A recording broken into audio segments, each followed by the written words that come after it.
He's Frank Schwab. I'm Jason Fitz. This is Inside Coverage. Now, remember, big changes. This is a big time for Yahoo Sports. So we've got a bunch of people in the mix that you'll see all the time on Inside Coverage. You got Frank, you got me. You're used to our two sensual faces. But we also have C-Rob, Charles Robinson. We got Jory Epstein. They're in the mix. They're going to be heading off for training camp this week. So Yahoo's going to have a ton of reporting. They'll be checking in with us from the road this summer. And don't forget, Inside Coverage now has its own feed. We've all grown up. So we have our own feed. Plus, you can still hang out with the Yahoo Sports NFL feed to get everything. But if you love just this show, Inside Coverage, Frank, your headphones are orange. It's weirding me out, dude. What do we got going on? They're switching it up. Fashion, always fashionable over here. I did lose my headphones. I do wear every time I talk to you. So yeah, we'll figure that one out. But doing good, man. It's weird that it's football season already, because it is. Once training camp starts, once we hear rookies, veterans are reporting, it's really football season. I'm not sure I'm ready for it, but I'm excited for it at the same time. Yeah, it's interesting. I'm ready for it. Like, I got the itch. And it's funny because I spend every Saturday morning on Fox Sports Radio hanging out. And the number of times we just sit there on Saturdays and somebody says, well, it's almost football season. Like, it's almost here, Frank. Like, that there is some level of me. I'm the first to admit that the whole reason I do this is because I love it so much. You love it this much. I want to be cool and act like I'm not that juiced. I'm like, oh, it's just training camp. No, I am like through the roof for this. And I get this way every year. Like, I will be giddy like a child when they kick off the Hall of Fame game, even though we all know it's trash. And I will watch every ounce of preseason. Are you a preseason football watcher? You popping the popcorn and eating? Here's the thing. I usually keep this to myself, but it's just me and you, right? Yeah. I hate the preseason. I hate it because part of my job is to like write about the preseason. So I watch it all. Like, I watch every single game of the preseason at one point or another. And I excitedly write about it. But inside, I'm like, can we just get this done? Can we just be done with this? I find it to be. And part of the reason, Fitz, is that I watch these teams or these players. I have fantasy drafts coming up, right? We're going to do some dabbling once the regular season starts. And I think it gives out so many false positives on what you see. You're like, oh my goodness, this guy looks awesome. And then you realize, oh yeah, once they start blitzing him when games count, he's not as good, but I've already used a 6th round pick on that quarterback or whatever. You know what I mean? So it's one of those things where I almost try to write about it excitedly and try to take try to get the meat off the bone and what's important, but also a little bit turn off my brain, because I just don't think preseason football matters. And I'm sorry to say that. Again, just me and you. Nobody's listening, right? You know who it matters to? It matters to fans of teams that suck. Because we're all convinced that preseason's going to give us some. Like, yeah, I know. But we're suckers. We're suckers, man. It's like going out on a couple dates and you're like, I don't know, man. This could be the one. Like, we fall in love. You look at Aiden O'Connell. Aiden O'Connell looks like Tom Brady out there. You can't do that to me. It's too soon, Frank. Man, Aiden. No, but there is some level of, this is my PSA to every fan base that loves preseason football. If your team sucks and you're really getting worked up by week 3 or week 4 of the preseason about the 4th or 5th wide receiver that your team's about to cut, don't. All right. Even if they get it wrong, even if they make the wrong cut, that person is probably not going to take your favorite team from the land of suck they currently live in to the land of mediocrity. It's just not going to happen. So, like, don't get worked up when the guy that was a superstar in preseason doesn't make your favorite team. It doesn't mean the whole organization is filled with idiots. And, I'm based here in Denver, and God bless Broncos Hence the orange headphones, maybe? Orange headphones? No. But they get so worked up about some third-string quarterback who comes in and balls out in the 4th quarter. And it's happened for 20 years since I've lived here. It's just an absolute tradition out here that some 3rd, 4th-string quarterback for the Broncos will come and ball out, and 5 years later, you'll hear, why did they give him a chance? He could have been the next Peyton Manning. Like, no, it's not really the way that works. But I guess, people get excited, people get fired up. It's still football, right? Like, there is some novelty in, wow, football's on my TV screen. So I write about it enthusiastically. I am locked in, but I also try to, again, turn off that part of my brain, because I do think, other than like the rare Victor Cruz type of story, which does happen, I'm not saying it doesn't. Sure. Most of the stuff we're going to see in August just honestly does not matter that much to what we see once the season starts. Yeah, and the fact that you said it does happen, I just need to remind everybody, somebody wins the Powerball and the Megabucks every single time. So Go play it. You might win it. It might be that one opportunity for you. Also, don't bank on that being the way that you pay your mortgage. That's all I'm saying. So that's the. I don't think you can call the mortgage company and be like, I know I'm a couple months behind, but I'm going to the corner store and I'm buying a lottery ticket today. That's sort of what preseason is to me, Frank. Just remember, everybody, Jory and C-Rob will be traveling all over the place. We got training camp covered from every possible angle. They'll be checking up in with us all summer long, too, on Inside Coverage. So, again, we have our own feed. Be sure to hang out with us there, but also be sure to be checking back. Is there one, we're going to get to the games, but if I had to ask you just off the top of your head, I didn't tell you to prep for this. We didn't talk about this.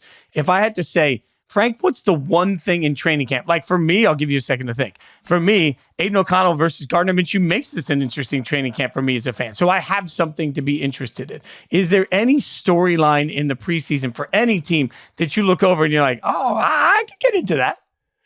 It's all about rookie quarterbacks for me, because I think that's the one thing that really does move the needle as far as, does J.J. McCarthy outplay Sam Darnold, or does Sam Darnold hold that job? Or do the Vikings just hold Sam Darnold or hold J.J. McCarthy back to not kind of expose him early in his rookie season? And I think the biggest example of that was Seattle. They bring in Russell Wilson. They just signed Matt Flynn. This is the most famous example I think that's ever going to happen. And all of a sudden it was like, oh no, Russell Wilson's really, really good. And we saw that in August, and all of a sudden he wins a job by week 1. And that's why, I think it matters a lot to just know who wins jobs in particular. I mean, who's the starting running back here or there. But I think this season particularly, we have so many rookie quarterbacks in line to maybe start. Does Drake May just ball out so hard in August that he wins a starting job? I don't think so, but he could for sure. Does J.J. McCarthy do the same? Does Bo Nix win the job like we all think he will in Denver? These are the stories that I think really do matter, because those are needle movers, and I'm excited to watch these rookie quarterbacks. I'm excited to see what Jaden Daniels looks like on an NFL field, but I'll even warn about that. I remember last August, I was watching C.J. Stroud saying, man, I don't know if he's got it. I mean, go back and look at that the Patriots game. I think they started the preseason with, and it was like, this might be that he might not be ready. And then, the season starts and he's awesome. And he's the best rookie quarterback I've ever seen. So even we're dealing with small samples. We're dealing with game plans that aren't really that advanced as far as what we're going to see in week 1. So even with something like a CJ Stroud, take it all with a grain of salt. All right. So with that being said, and with training camps underway, we thought we'd have a little bit of fun. Instead of just asking the basic, what's the best case, worst case for this team? We are instead going to play Angels and Devils. Now, if this was Halloween, then we would dress up respectively as Casper the Friendly Ghost and as the devil, and we would have the whole outfit, which I still would be in favor of by Halloween time. But we'll throw out a team, and then here's the thing, Frank. We'll alternate, who gets first choice on whether they want to be the angel or the devil. We'll talk about that. We'll figure it out. And then the other person has to take the other side. So whichever one of us presents angel, the other has to present devil. Are you ready for this, good sir? Were you on a debate team in high school? Because this is like a debate team type of exercise of, okay, now you have to argue the other side that you don't believe in. Well, I think these teams are far enough down the middle. You know what? Here's the thing. I can find the other side. 2 things can be true, as we found out last week. That is true. That's the total opposite. We are now doing the total opposite of 2 things can be true. We're looking, we can both figure out what the best case and worst case scenario is for a team. So let's start with the Packers. I will let you, sir, take your choice. Do you want to go good, best case or worst case? Do you want to be the angel or do you want to be the sexy devil? You know what? I am the. I'll take the devil part of this one, because I think I could argue it better. Go for the angel. I want to hear what is the best outcome for the Green Bay Packers this season, and I think it's got to be pretty high, right? Now, the best outcome for the Packers this season is a Super Bowl. And do you think they can win a Super Bowl? I mean, that's interesting. You really I think they can get there. I think they can get there because there are some question marks in the NFC. I think they can find themselves amongst the elite. And the other part of it is I believe a lot in the jump, particularly for wide receivers, second year, third year, first year, second year. I think those jumps are meteoric, right? So for me, when you've got the youngest team in the league doing what they did in the playoffs and really playing with that level of confidence, I do think another year of progress, another year with them going into LaFleur's system and being able to get even more comfortable with it. Jordan Love knocking off the rust. Like if Jordan Love continues to be who he was for the back half of last season, he becomes a top 7, 8 quarterback. I should acknowledge, as we are taping this right now, there is not a new deal in place, but the Packers have made it clear that Jordan Love's not going to practice until that deal is in place. So this will quickly become of course they paid Jordan Love asinine amounts of money because you've got your young quarterback. So I love, frankly, where the young core of this team is developing. I think they can make another leap simply in having more experience with each other and being out of the shadow of Aaron Rodgers. There's nothing that holds this team back from being NFC Championship, which means to me Super Bowl. Yes, and I mean, I do agree with a lot of the key points here, especially, I mean, when you think about Super Bowl at the Packers, well, they beat the Cowboys on the road last year, and they led the San Francisco 49ers in San Francisco at the 2-minute warning of that game. They were really close, and look, they were going to go on. If they win that game, they're going to go on to play the Detroit Lions. Well, they won at Detroit on Thanksgiving. It's not crazy to think that they could have won that NFC Championship game, too, if that did come to pass. So I do get the upside. I get the angel side of this that you're taking. The Devils side, as we've talked about this offseason, I can't shake it. This is a team that was 2-5 last year. This was a team that we both watched Jordan Love really, really struggle against the Raiders, who, hate to tell you, Fitz, not a very good team last year. And he looked awful, like legitimately awful, like to the point that I led off my preview in the Packers talking about what's now pretty famous, Brian Gutekunst, their general manager, coming out and saying, this is a Big Ten games for us to figure out what we have in Jordan Love. He wasn't negative about Jordan Love. He said a lot of good things about Jordan Love, but he set the table of, hey, we don't know what we got, and we got 10 games to figure it out. Well, Jordan Love's balls out from there, right? Like he becomes one of the really exciting quarterbacks in the NFL. I think he had 16 touchdowns, 1 interception in their last 10 games, something like that. Looked great, but it's still a small sample. And, the contract thing is out there. I think by the time, look, we're taping this on Tuesday, it's probably going to get settled very quickly. They want Jordan Love to be there for the long term, and they're going to pay him as such. But that does change things. And And the one thing I do worry about the Packers is less the offense. I think the offense is going to be really good. I do think Jordan Love, what he put on tape, even in a small sample, I think that's legit. Maybe it takes a small step back, but I think he's very good. But let's not forget, this was a 9-8 team last year. They don't make the playoffs if the Seattle Seahawks beat the Pittsburgh Steelers at home in week 15, I believe it was. They were very close to not even making the playoffs. So we're not having this discussion. And I just wonder if we're overinflating them because of the playoff wins, which we do. We do that, as I've talked about. NCAA tournament comes around in basketball terms. Some team makes the Final Four. We're like, oh my God, Florida Atlantic is awesome. And then they lose in the first round next year. We overestimate what it means to win a playoff game or two. Beating the choking Cowboys, does that really matter that much? And the one thing I do worry about on the field with the Packers is their defense. Look, we all blame Joe Barry. Packers fans wanted Joe Barry fired for a long, long time. And finally, Matt LaFleur does it. Brings in Jeff Hafley from Boston College. He was their head coach. Maybe their defense just isn't that good. They got a lot of highly drafted guys, but I don't know if they have any superstars necessarily on that defense. Maybe the defense just isn't that good. The NFC North is going to be good. Maybe the Bears even surpass them. It's not out of the range of possibilities here. And maybe we're just left a little cold with the Packers and say, you know what? We were so excited about them, and it wasn't based on that much. It was based on a couple months of good play and a win against the choking Cowboys in the playoffs. Maybe we're just out in front of our skis a little bit with the Packers. So, Frank, are you a big game show guy? Oh, yeah, here and there. Yeah, okay, so when I wake up in the morning while I'm making my egg whites and feeding Annabelle, I always turn the TV on in the kitchen, and it always goes to either the Game Show Network or it goes to Bar Rescue, right? That's just how my day starts. I'm either got John Taffer yelling at me or I'm on game shows. But there's one thing I do hate about, and I love almost every game show, but there's one thing I do hate. I hate when you're watching, like, for example, Family Feud, and you lose the first round, you lose the second round, and then what Steve Harvey always say, you're trailing, you're down 280-0, but he's like, doesn't matter because the game is still, it all comes down to this. And then in the third round, everybody, like, you'll see a team that's had the worst answers in history suddenly win and advance. And I always look at that and say, man, that's a pretty dumb way to do things. What you just described with the Packers is a little bit how we are judging right now their season, because you are right. We don't think about 9-8. We don't think about the line that their season sort of ran on. We don't think about how close this was to possibly being a disaster. Like, we don't think about any of that because we weigh the wins they got so disproportionately to the rest of what happens. It's the same thing when we get to the Cowboys that I'll say in the opposite direction. We overweigh so much with the playoffs that it skews the way we see a team coming in. So you're right. I hadn't thought about it. Your devil is actually absolutely right that because of the way they won the games that they won at the end of the year, we're overhyped on Green Bay. I think the devil actually, just like devil went down to Georgia, the devil actually just won this battle. Like, the devil beat the angel, Frank. And to be clear, I do think the Packers are good. Like, I do, but I'm just telling you, I can see the downside here. I can see us being in mid-December, late December, saying, man, we really should have looked under the hood a little bit more instead of just being like, oh my God, they blew out the Cowboys. Well, yeah, they did. People beat the Cowboys in the playoffs. That's kind of what happens. That's the deal. But they're a very, very interesting team because you could talk me into, hey, we're sitting here in December and they're 13-2.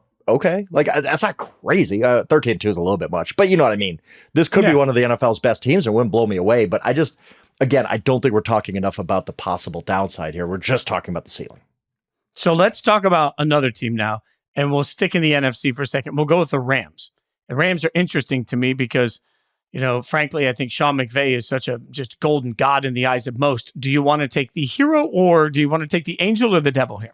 I'm going to let you choose because I don't know which side you're going on here. I'm kind of on the fence about the Rams, and I'm willing to let you talk. I'm going devil. Okay, go for it. I'm going devil. I want to hear simple. This. Your quarterback is old as ass, and then your defensive tackle is 4,000 years old. He retires all of a sudden. Like, look, at the end of the day, your quarterback is not a spring chicken, and I know he had a great year last year, but quarterbacks get hot, and you have no Aaron Donald. If I'm being serious, like the number one thing here to me is no Aaron Donald just means your whole defense is going to rework. And I know it's not the Aaron Donald of past, but we have no idea what this defense looks like when they have to make up for that sort of a presence. And one thing that I always think about with interior defensive linemen particularly is what it provides the second level of defense and how it then saves all the way back to the secondary, right? So you think about what the pass rush has done to save the secondary, what the occupying does of a defensive line to help the middle of the defense. You don't have that anymore. So I don't even know what to expect from this defense. And I know that Sean McVay can make chicken salad out of chicken, no matter what his offense looks like. But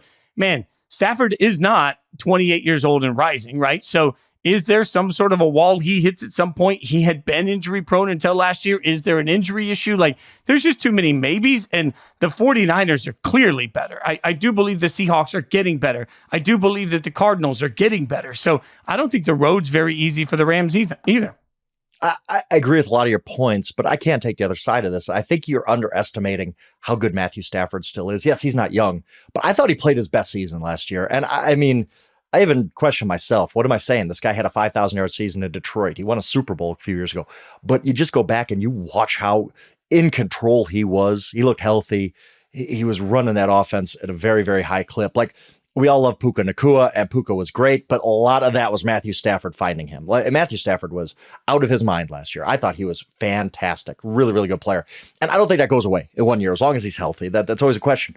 And your running game's going to get better. Adding Blake Corum. I'm not the biggest Blake Corum guy in the world, but taking some pressure off Kyron Williams really helps.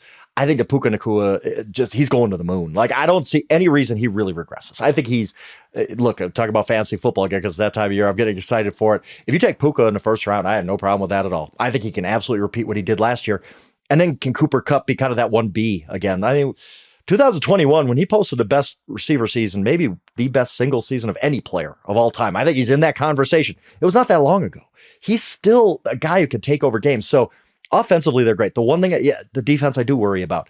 No Aaron Donald, one of the greatest players of all time. And no Raheem Morris. That's a big, big deal. Yeah, and again, yep. I keep going back to coordinators. We underrate how much losing a coordinator means when he's elevated, right? Like, not just fire a coordinator, but Raheem Morris got that job in Atlanta for a good reason. He is a defensive mastermind, and they might take a step back there. We don't know what to make out of Chris Shula, their defensive coordinator now. So we'll see on that side of the ball. But they drafted a lot of defensive linemen, a lot of the same talent other than Aaron Donald that had a pretty good season for that defense comes back. And the one thing I really, really liked about the Rams, and I focused on it in my preview, is that Sean McVay seems re-energized.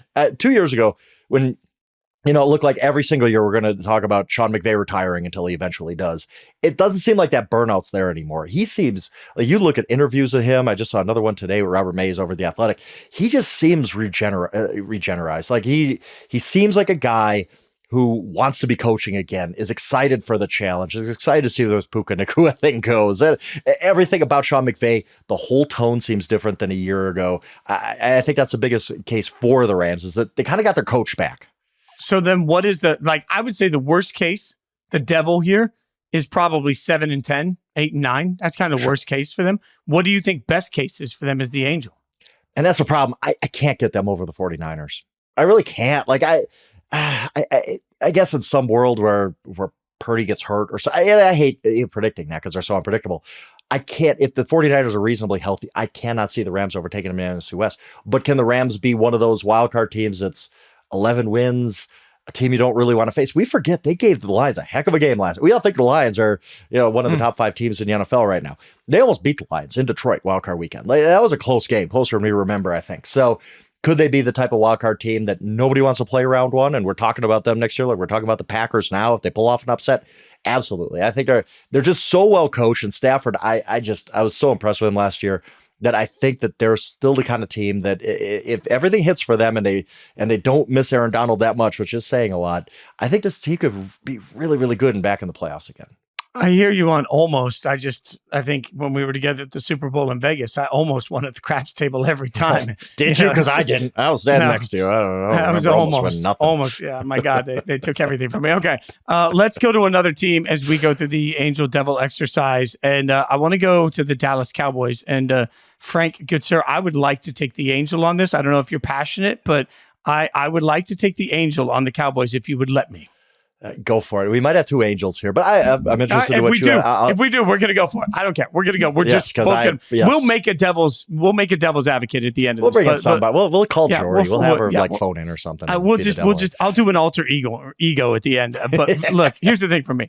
Last year on this show, when we started working together, I was passionate the world was wrong about the Buffalo Bills. I was passionate that they were using playoff failures to judge who the Bills were going to be going into last season. And I was passionately right because the Bills were still very good. Everybody keeps telling me that the Cowboys are going to take a massive step back, but nobody can give me a real answer as to why. I'm not talking about winning in the playoffs. I'm just talking about who the Cowboys are. They've won 12 games, 3 consecutive seasons, and they bring back most of what they needed there. Sure, they don't have a running back right now, but look it up last year. Tony Pollard averaged 60 yards a game. They got to replace 60 yards a game. We're not talking about replacing Eric Dickerson in his prime. We're talking about 60 yards a game. So everybody wants to tell me about the contracts. They want to tell me about all the things that Jerry Jones said. They want to tell me about how volatile all of it is. I don't want to hear any of that because that has nothing to do with what actually happens on Sundays. And last time I checked, for the last 3 years, 12 out of 17 Sundays, the Cowboys come up winners. And I can't find a single reason other than, well, you just can't rely on them, that anybody can give me why the Cowboys are going to take a physical step back. They are a 12-win football team that will go into the playoffs and have every chance at winning a playoff game. Where it goes from there, I don't know. But I refuse to count the Cowboys out as anything less than a 12-win team going into this regular season. I'll do a devil's side. It'll be half-hearted because I completely agree with you. Like, I just saw that at BetMGM, the win total went from 10.5 to 9.5. And I'm like, okay, well, it's another season I'm going to be on the Cowboys over because this team is still very good. And it all comes back to, and this is so dumb, but we have to, when you talk about nobody can give you a good reason, I'll give you the reason everybody's down on the Cowboys. It's because of one comment Jerry Jones made when he said, we're going to be all in this offseason. And then they didn't do that because they know they got to pay CeeDee Lamb. They know they got to pay Micah Parsons. They got to figure out the Dak situation. They couldn't be all in. It was just crazy Jerry Jones saying something silly and it just caught wildfire, right? And everybody has judged their offseason on that. Their offseason wasn't great. Like, they did lose some depth, but they didn't lose anybody where I'm like, oh man, you can't replace Tony Pollard. Like you said, Tony Pollard wasn't very good last year in a featured role. And I'm not saying Rico Dowdell or Ezekiel Elliott's the answer there, but if you're going to be weak at any position in the NFL, it's running back. You can figure that out as you go along. This team's going to pass all the time anyway. We saw that last year. Dak was really, really good doing it. I don't see the reason that the Cowboys are a 9-win football team all of a sudden. Yeah, maybe injuries happen. Maybe all this contract stuff really blows up in their face. The maybe of injuries is real for everybody. Like, if we're going to say maybe of injuries, that could happen to anybody. Exactly. So I can't even sit here and say that. Like, but somebody, if Dak gets hurt and they go 7-10, everybody's going to say, I told you, the Cowboys stink. Like, no, the Cowboys, again, they're a 12-win team that's going to choke in the playoffs. That's who they are. That's what we know about them. They're not going to be 9-8 this year. I'm sorry. Like, I just don't see it. I think they're better than Eagles. I think they're going to win the NFC East. The negativity with the Cowboys, again, goes back to Jerry Jones saying they're all in. They didn't follow up with that, and I get it, but this is not a bad football team. They're a very good football team, and I just think this whole, every offseason, we're going to be dealing with this over-the-top negativity with the Dallas Cowboys. Oh, they lost a playoff game. Yeah, so what? They did lose a playoff game. They look terrible losing that playoff game. It doesn't mean they're an awful regular season team. It doesn't mean they're going 9-8. I think this Cowboys team is going to be good. Now, the devil's side of this is that all the contract stuff does matter here. We see it happen. And I use the example of T. Higgins, a lot of a guy who he's in a contract year and all of a sudden his play just falls off. And I kind of get it. We might see that with Brandon Ayuk this year. But we might see it with the Dallas Cowboys with Micah Parsons, with CeeDee Lamb. I'm not questioning these guys' professionalism, but when you're not locked in the NFL and you're having negative feelings about your contract situation, it can affect your play. That's what happens. And the whole Dak Prescott situation, which is going to be resolved next offseason, we don't know where that's going. That could be a distraction for the Cowboys too. And the running game could be terrible. And some of these losses they had on both sides of the ball really could affect them. And the one thing again, we're going to talk coordinators. Dan Quinn was awesome. There's a reason Dan Quinn got that job with the Commanders. He was a great defensive coordinator. They were taking the ball away like nobody else in the NFL. And can you replicate that without him? Yeah, but they replaced him with Mike Zimmer, renowned to be one of the better coordinators in the NFL. Good. Like, so, they're not replacing him with you and me. Right. And they're not doing the Belichick thing and putting somebody as defensive coordinator that, has never done it before.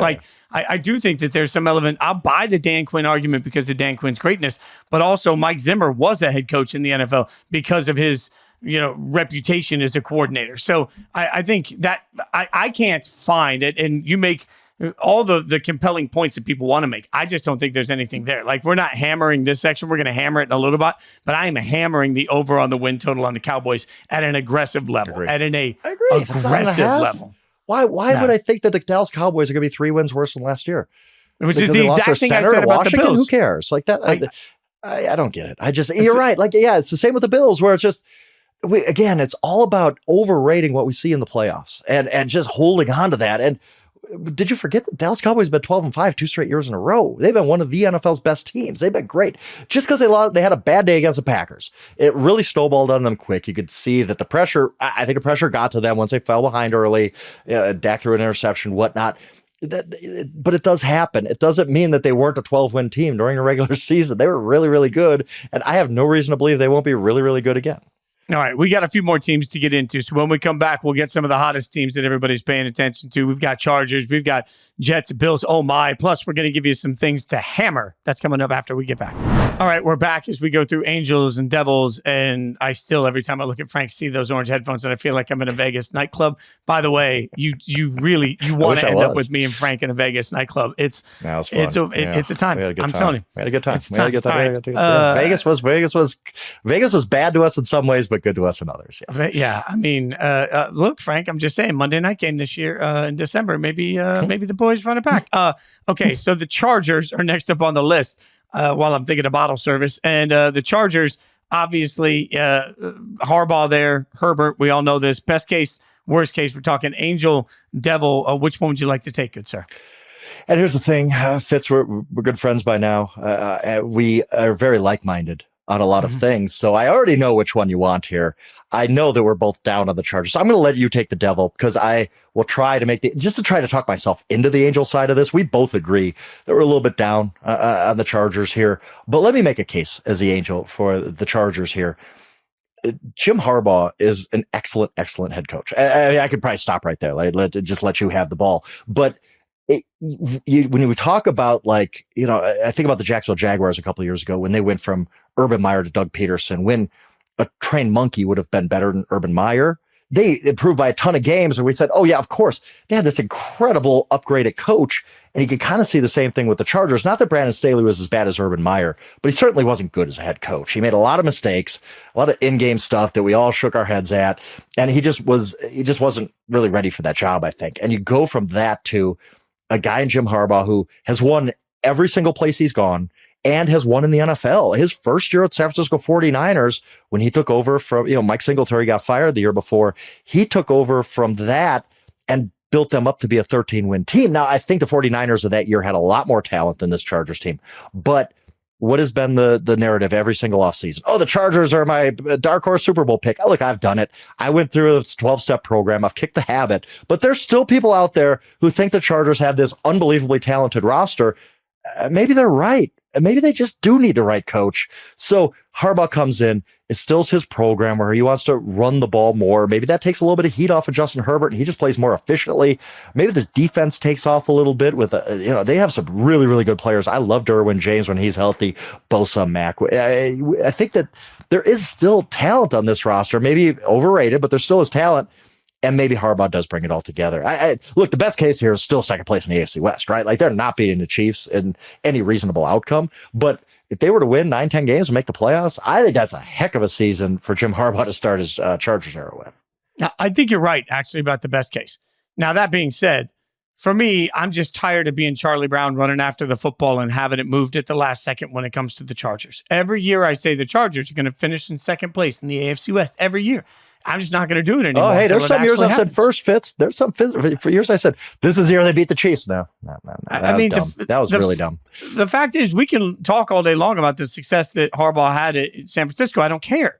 Like, in San Francisco, he wasn't the second best coach with the second best quarterback in his own division. And that's very real. If you are in the AFC West, if you hit the life lottery and you have the best season of your life, you are still going to have the second best coach and the second best quarterback in your own division every single year. That's the way it's going to happen. So now, all of a sudden, I need Justin Herbert to cut down on the mistakes. I need Justin Herbert to be this version of him that he gets credited for being so often. I think he's a very good quarterback, but he's got almost no weapons that he can actually rely on. And you can't tell me that we wouldn't look at most quarterbacks in that situation and be fearful that they'll press and try and do too much because, frankly, everything's on Justin Herbert's shoulders. So now you put all of it on Justin Herbert's shoulders in an offense where you're going to be physical and you're going to run the football more. Okay, well, that's all going to take a minute to get used to. And frankly, I think that the roster for the Chargers has been largely overvalued for years. So to me, this is the beginning of a rebuild. And in 3 or 4 years, the Chargers are going to be great. But realistically, the worst case scenario, the devil scenario here is this is a 5-win football team that just spends the year trying to figure out the identity of what it means to be part of Harbaugh and that starts to build towards something in the future that aggressively needs to go after getting Justin Herbert some help and some weapons next offseason. I totally agree. And that's where I stand on the Chargers. I think that they're going to be good. They made a great hire, but it's not this year. Just not this year. We're in lockstep there. I just think that it's going to take a little bit of time, kind of like it took Harbaugh at Michigan. He wasn't really great until his last couple of years. That I just think it's going to take more time than it took with San Francisco. I don't think the Chargers are ready made. Like, who's their receiver room right now? And they want to run the ball so much and they have no running backs. Like, it's just, there's some personnel deficiencies here that I don't think Harbaugh can overtake, basically. All right, so let's take a look at the Jets, Jets, because everybody loves talking about Jets. You got a preference on Angel or Devil here? I probably should go Angel because I'm so high on the Jets. I look at this team. Look, this was I didn't realize this until I was doing my preview that Pro Football Focus, it's a site we all know and does great work. They ranked each unit of the NFL. They ranked quarterbacks, running backs, receivers, offensive line. Defensive line, the number one ranked defensive line for Pro Football Focus was the Jets. The number one ranked linebacker core in Pro Football Focus was the Jets. The number one ranked secondary by Pro Football Focus for this year, I'll let you take a guess. Yes, it was the Jets. They had them ranked as the best unit in all 3 levels of defense. And I don't necessarily agree with that, but the Jets are top 5 in all 3. And this defense is absolutely a smash. This defense is awesome. They are going to be very, very good. Robert Saleh's proven himself. I don't know as a head coach, but could really run a defense. And then all you need is decent quarterback play. We saw this team put up the 32nd ranked passer rating in the NFL last year. We all watched them. Unfortunately, it was tough to watch this team play week after week with just terrible bottom of the barrel quarterback play. And I think Aaron Rodgers can still be good. I don't think he's going to be MVP Aaron Rodgers anymore. Like that's probably not ever going to happen again. But can he be the, 6th, 7th best quarterback in the NFL? Why not? He's a 4-time MVP. I get he's old. I get he's coming off an Achilles injury. I get that this is the Jets and they're really not used to good quarterback play. But if Aaron Rodgers plays at even a top 10 level, I think this Jets team could be the best in the NFL. I really do. Like, you talk about upside, you talk about the best case scenario for the New York Jets. The New York Jets could be the number 1 seed in the AFC and go win a Super Bowl. That's absolutely on the table for them. They've improved their offensive line. They have maybe the best, I wouldn't say the best because McCaffrey, but maybe the best running back in the NFL in Breece Hall. One of the 5 to 10 best receivers in the NFL in Garrett Wilson. They have other talent around those guys. There's no hole with the New York Jets if Aaron Rodgers is a good quarterback. That's the one variable. That's all we got to account for. We talked about some of these other teams where this rookie quarterback hits or this defense comes together. There's one variable with the New York Jets other than injuries and all that kind of stuff. And it's whether Aaron Rodgers is good or not. That's it. If Aaron Rodgers is good, there's no way this Jets team is not at least a 12-13 type of win football team. I think you're actually probably right. I think there's a lot in what you said that I'll give you credit for. I can buy the argument. I don't know if I view them in the same class that I view the Chiefs in, but I can buy your argument on it. But the devil side of this is easy to find.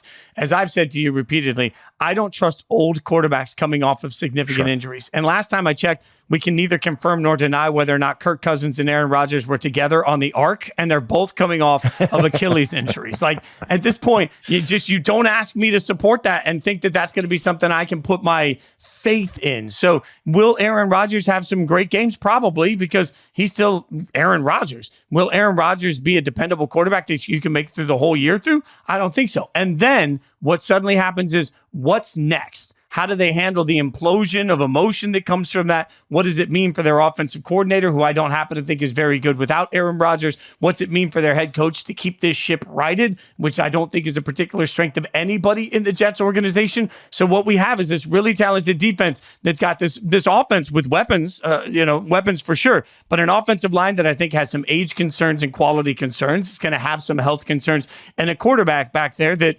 frankly, I'm not sure we can rely on to make it through a full season. The worst case scenario for the Jets is that they start off slow. They get a couple injuries up front. Aaron Rodgers is a shell of who he was, doesn't come back from the Achilles in any sort of effective way.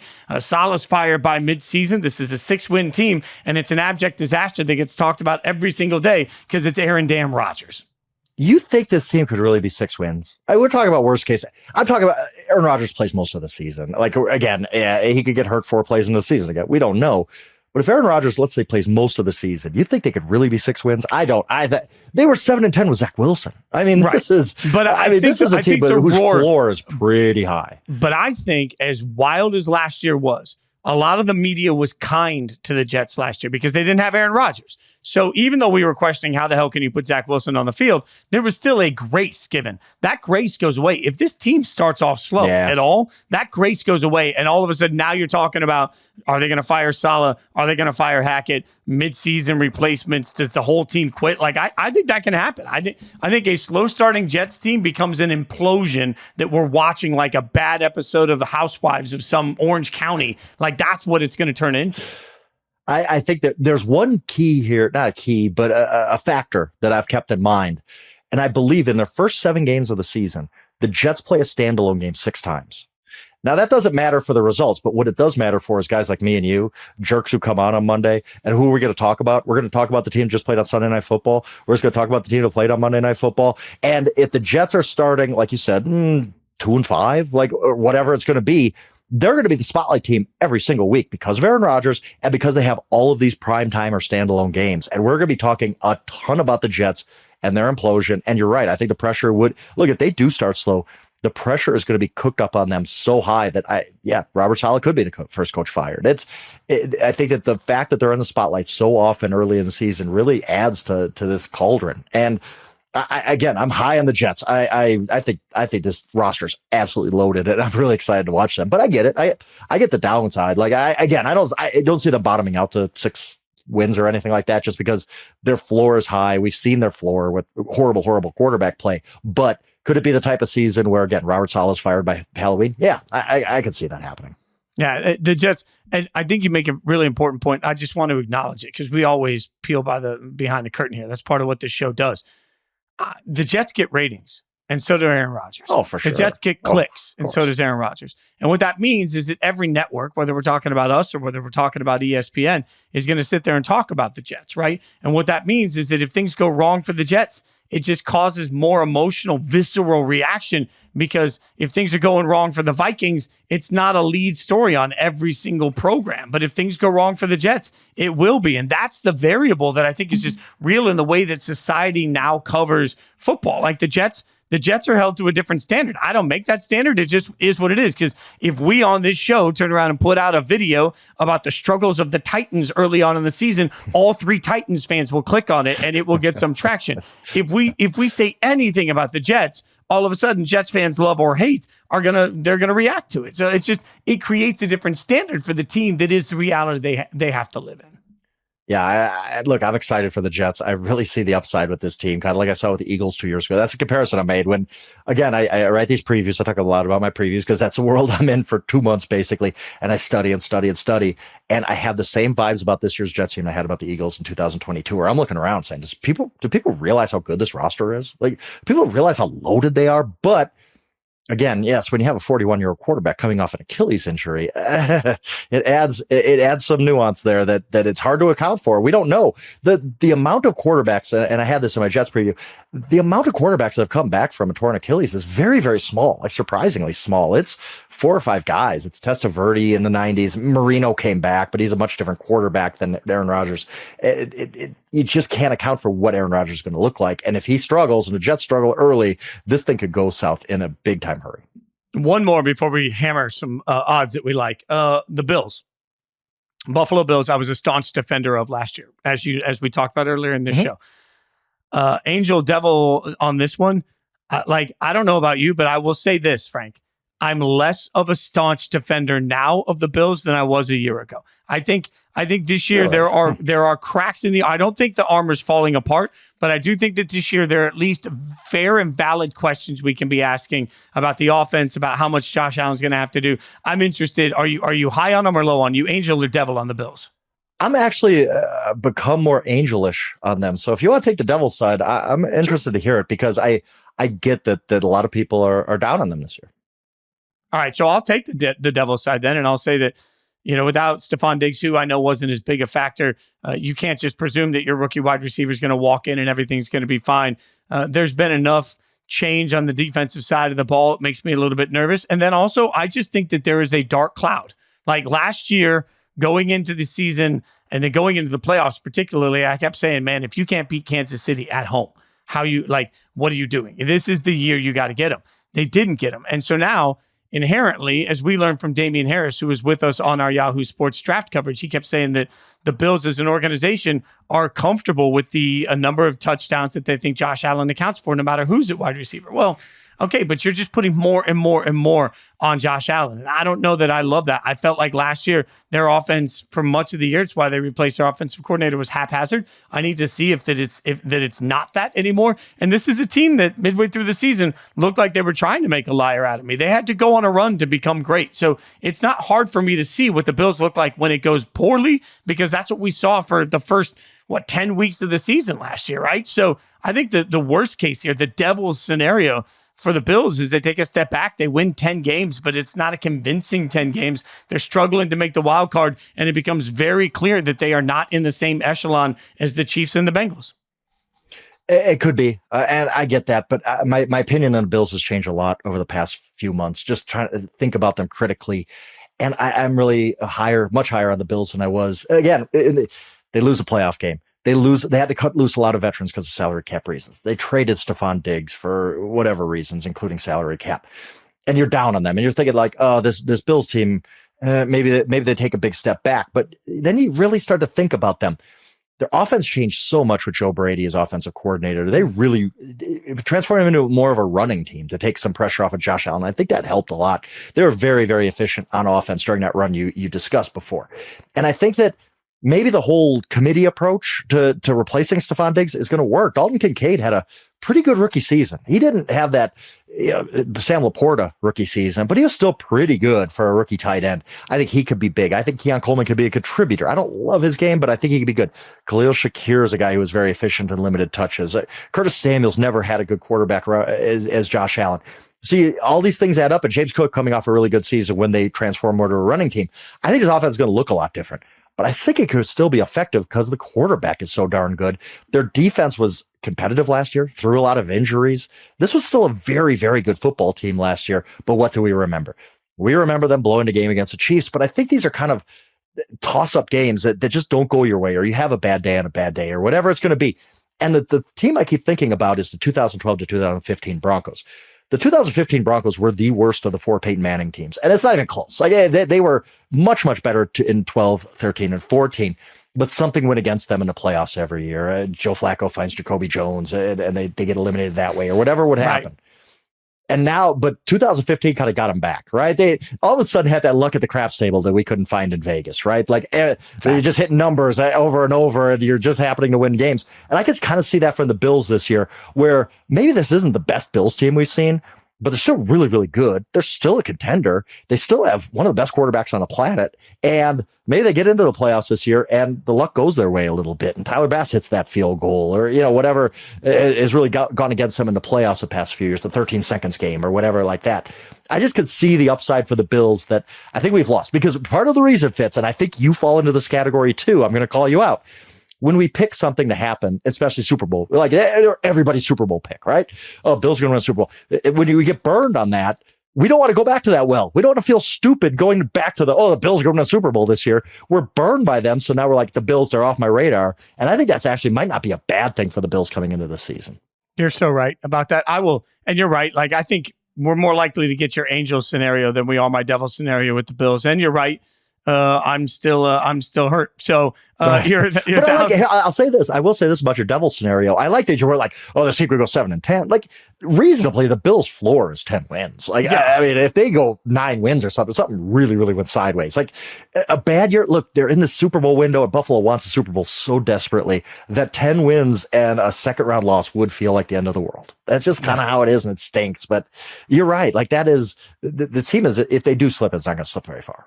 All right, so let's having done that, let's have a little bit of fun as we wrap up today. We're going to do something on the show because, as we've mentioned, Frank and I like to dabble, and by dabble I mean Frank and I are degenerate gamblers. So the fact is, as we take that dabble to degenerate, I don't know where we are in this.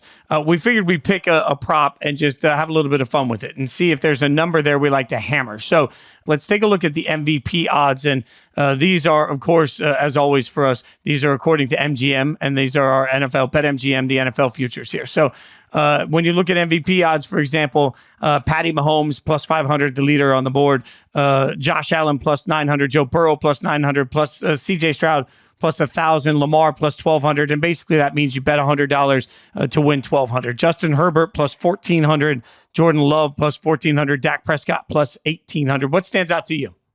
Yeah, and you know what? I could sit here and tell you Patrick Mahomes is going to win MVP, right? But he's the favorite. Like he's chalk. I don't like chalk. I like going down the list a little bit.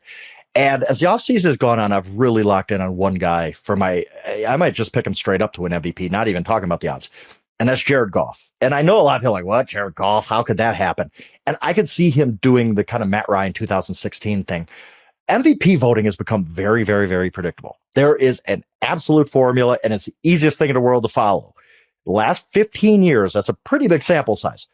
12 MVPs have been the quarterback of a number 1 seed in their conference. 2 MVPs have been the number 2 seed in their conference. And then there was Adrian Peterson, who I look back at that as like the outlier of all outliers. Peyton Manning somehow lost being a number 1 seed that year, and he probably should have won. So it's going to come likely from a number 1 seed in their conference. And I really like the Lions this year. So if I can make a prediction right now that the Lions are going to be the number 1 seed in the NFC, that in some ways gives me a coin toss shot of winning this MVP bet at 30-1. Jared Goff's 30-1. All the guys you mentioned ahead of them, Matthew Stafford is not going to be the number 1 seed in the NFC. He's not going to win MVP. Even if he throws for 5,500 yards, voters are going to just say, who is the number 1 seed? One of these 2 quarterbacks is going to be my pick. That's history. I can't go back and revise it. That's what the voters have told us they're doing.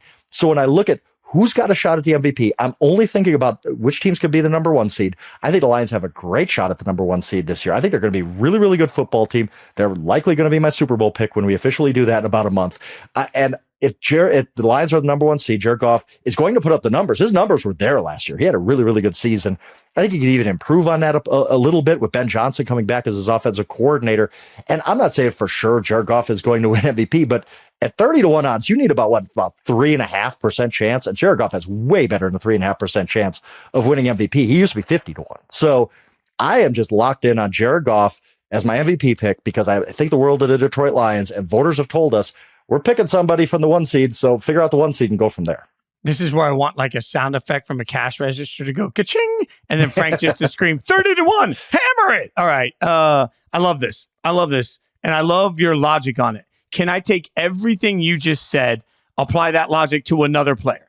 Like I'm going to take all of the same. I love it. Top first overall seed in the conference, going to put up monster numbers, going to get all the credit for what's happening. That to me screams 18-1 or plus 1,800 for Dak Prescott.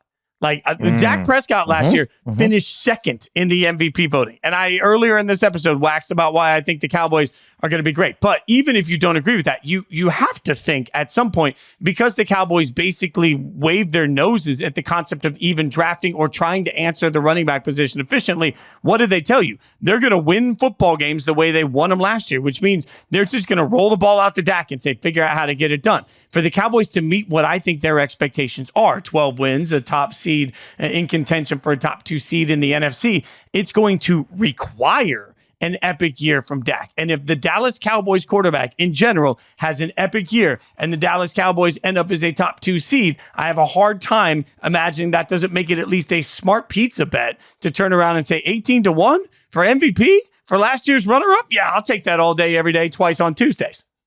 I love it. I love the logic behind it, and I could totally get behind everything you said. Like, we know the numbers are going to be there for Dak. Like, he did it last year. It's the same I say for Goff. It's not like I'm expecting a 3,100-yard passer to suddenly put up MVP numbers. Goff was already in that range. It really doesn't take too much. It just takes the right game on national TV. Maybe it's Thanksgiving or something for Goff. Or Dak is on prime time, and we talk about him every single week, so he doesn't have to worry about that, because that's part of MVP too.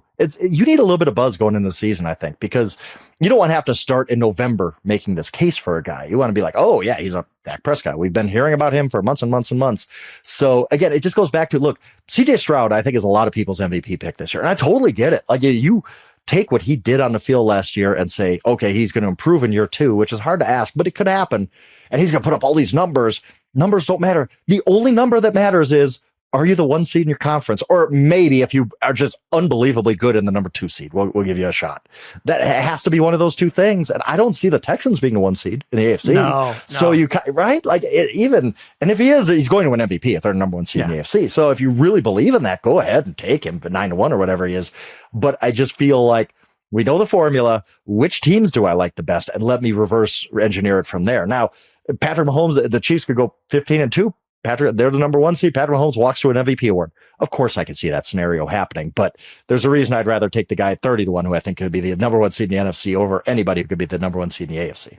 Yeah, I love the logic on it, and hammer it. So you got two choices you can hammer. Both are a good value on it. All right. As always, we appreciate you guys hanging out with us. Don't forget, you can continue to listen to the Yahoo NFL feed for all of our podcasts, or you can just subscribe to Inside Coverage right here by itself. Obviously, we're going to be here. And don't forget, Charles Robinson, Jory Epstein, not only will they be joining us regularly through their training camp runs, but you can also check out all their great work. Make sure you're following them on social. Make sure you're in the Yahoo Sports app. Got some big announcements coming for the podcast. We got some famous people coming on board. It is going to be a wildly exciting time. So be sure you're checking out Yahoo Sports wherever you go.